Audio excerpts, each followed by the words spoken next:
Juneteenth today. What a great day, man. The guys finished up today with a run and did a nice job with it. They're in pretty good shape here. Ryan's done a good job of along with the players and the rest of the coaching, the strength staff, of getting these guys in good shape, and it showed today. Also happy last day to Adam, officially the last day. They gave you donuts and kicked your tail out the door. That's how it goes. You don't have to push me. I know that. It's been great though. So yeah. Other than that, we're back here the 20th, 21st. Depending on how you look at it, the players can check in on the 20th. But really, things don't get started officially until the 21st there. So, but it's.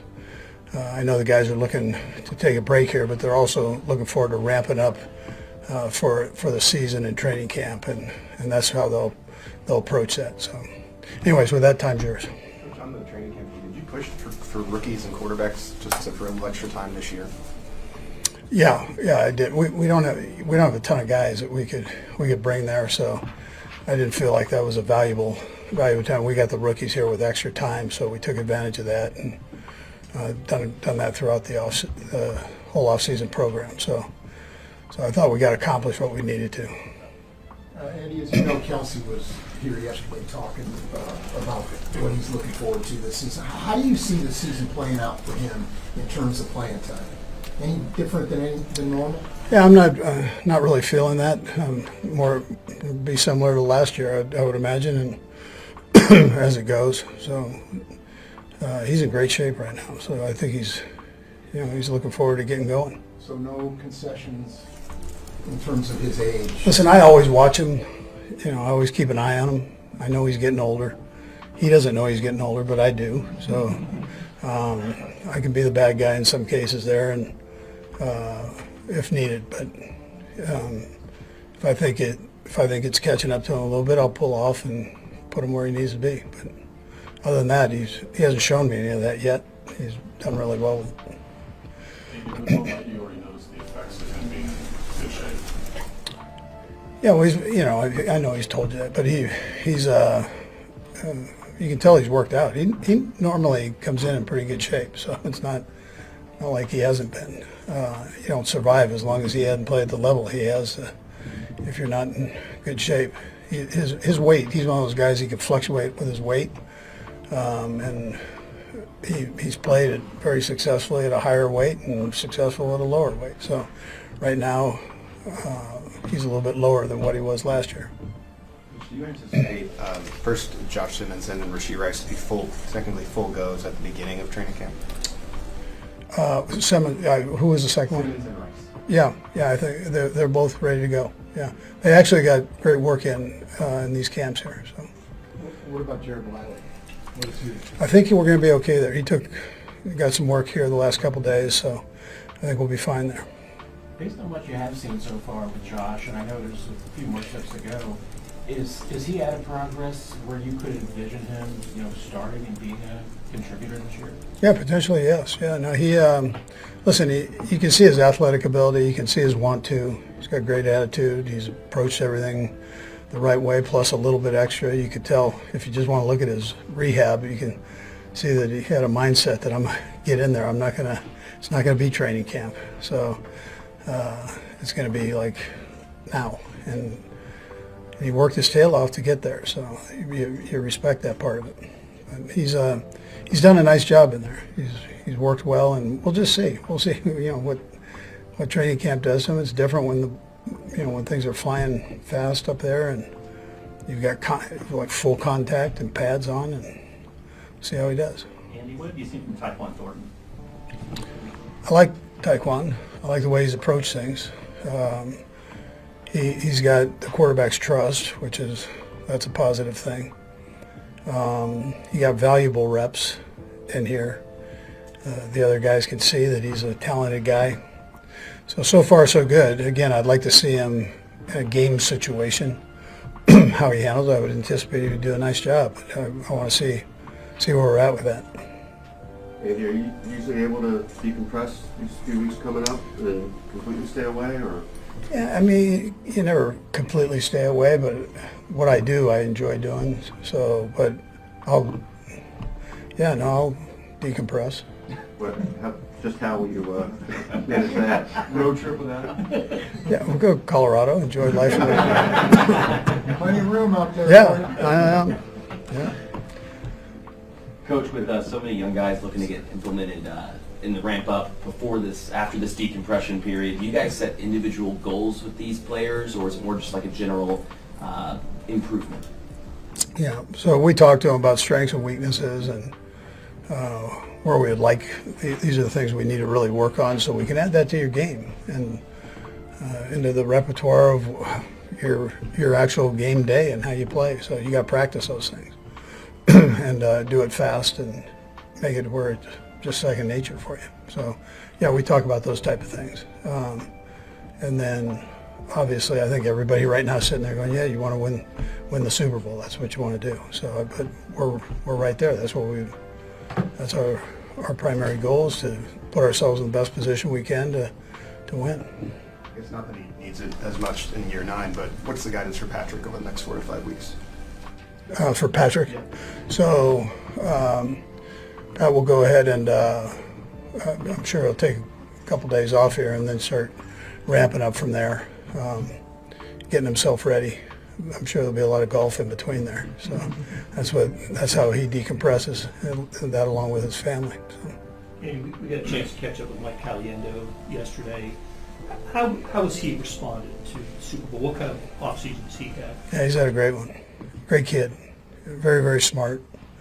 Hard worker. He's gotten better every year.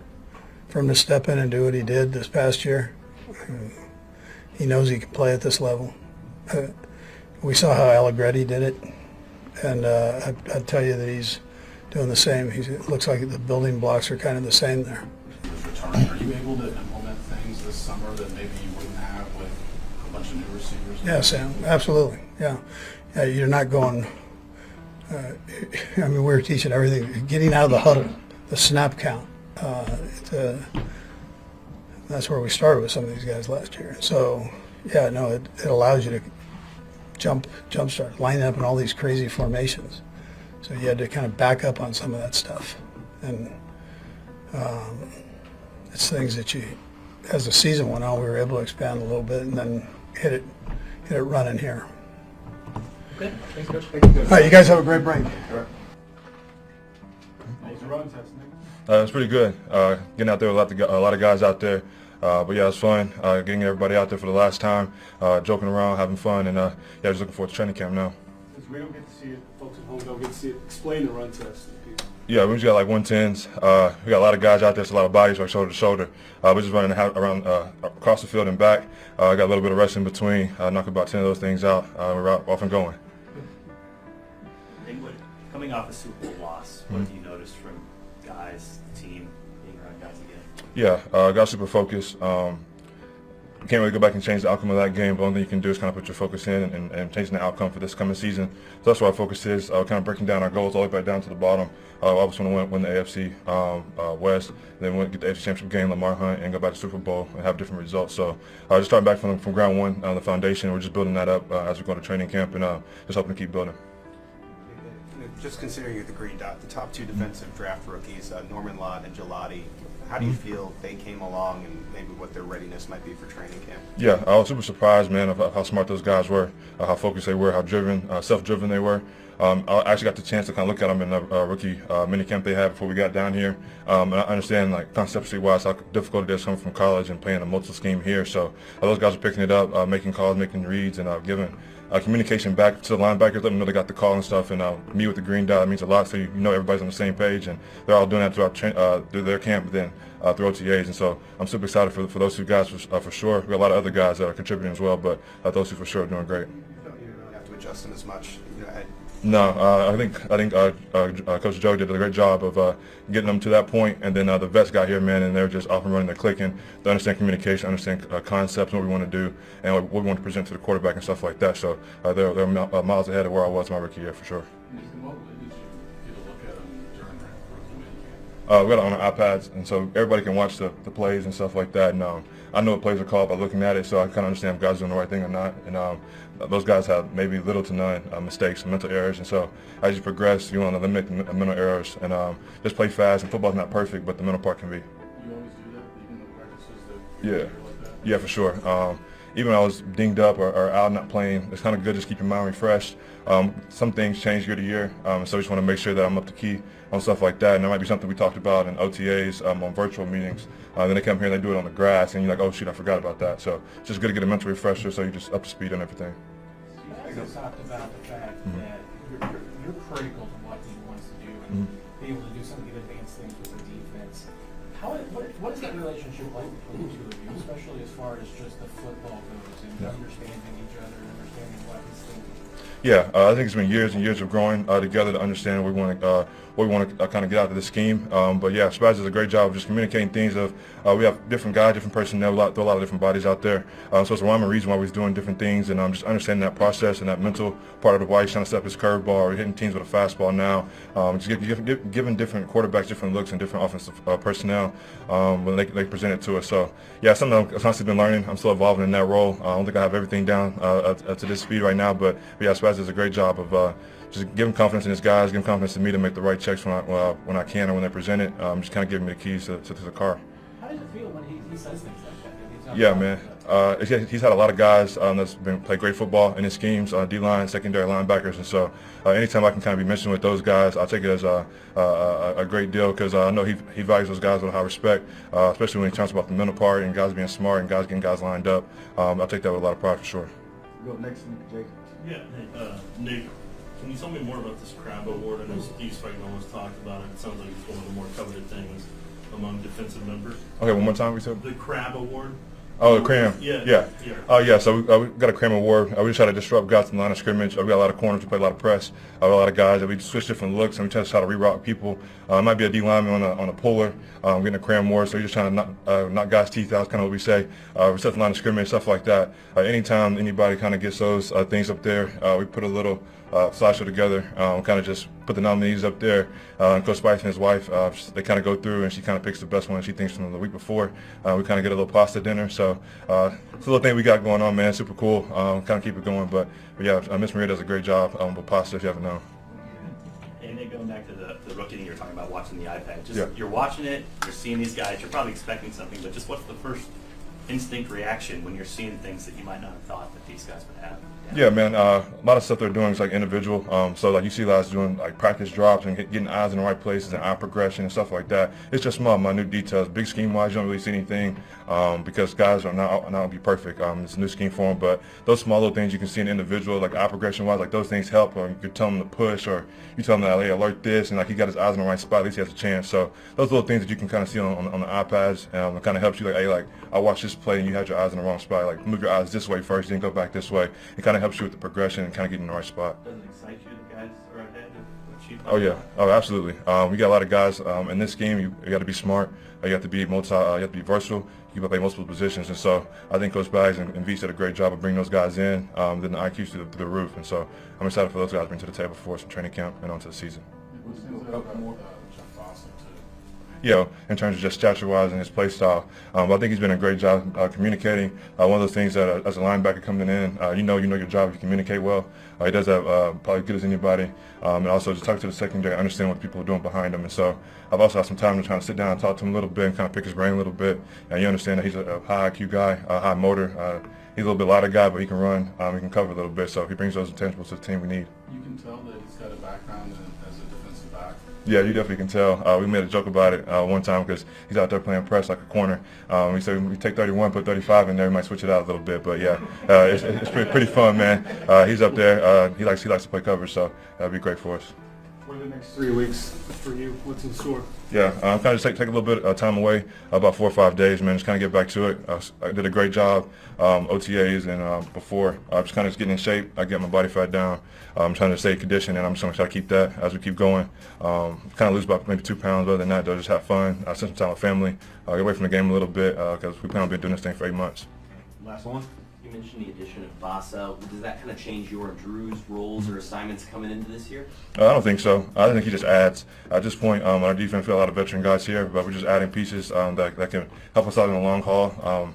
Can't really tell exactly what his position is going to be or what his role is going to be on this team, but I'm just excited for him to go out there and just put his best foot forward, try to make the 53, just go out there and have fun. I told him all the time, man, just go out there and have fun and look at the big picture, small picture every day, just try to get a little bit better, and then lead you where you need to be. So he's been doing that every day, so I'm proud of him where he's at, but we're excited for put the pads on and see what we got. Thanks, Nick. Yep, thank you.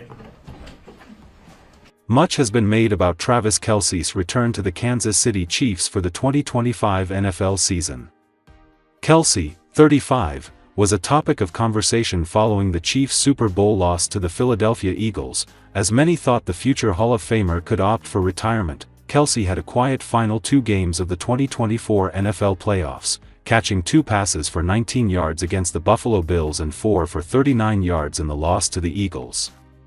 However, the Chiefs' tight end vowed to make a return, and recently addressed that decision with the Kansas City media, stating the decision wasn't a very tough one, as NFL.com revealed.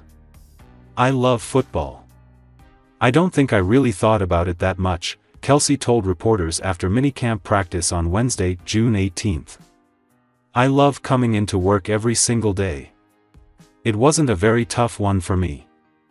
I know I'm getting older, but at the same time I still feel like I've got a lot I can prove in this league. With that being said, it really wasn't that hard of a decision for me." With Kelce back in the fold, the next big question has been about his potential workload, a topic head coach Andy Reid addressed on Thursday, June 19. As Sports Radio 810 WHB revealed, Reid said Kelce's playing time will be similar to last year, and praised the tight end for being in great shape. "He's in great shape right now, so I think he's looking forward to getting going," Reid said of Kelce. The longtime coach was then asked if there were any differences in the plan considering Kelce's age. "Listen, I always watch him, I always keep an eye on him. I know he's getting older, he doesn't know he's getting older, but I do," Reid joked. "So I can be the bad guy in some cases there if needed. If I think it's catching up to him a little bit, I'll pull off and put him where he needs to be. He hasn't shown me any of that yet, he's done really well with it." It sounds like all systems go for Kelce ahead of the 2025 NFL season. Reid's comments come on the heels of a report that Kelce had lost 25 pounds this offseason in preparation for the season, but the Chiefs pass catcher denied that rumor while speaking with reporters, as Sports Radio 810 WHB highlighted. "First of all, I never said that, don't believe everything you read on the internet," Kelce told reporters. "I am down some weight." Kelce has played 174 regular season games, totaling 1,004 receptions for 12,151 yards and 77 touchdowns. Throughout 25 playoff appearances, the tight end has racked up 178 catches for 2,078 yards and 20 scores.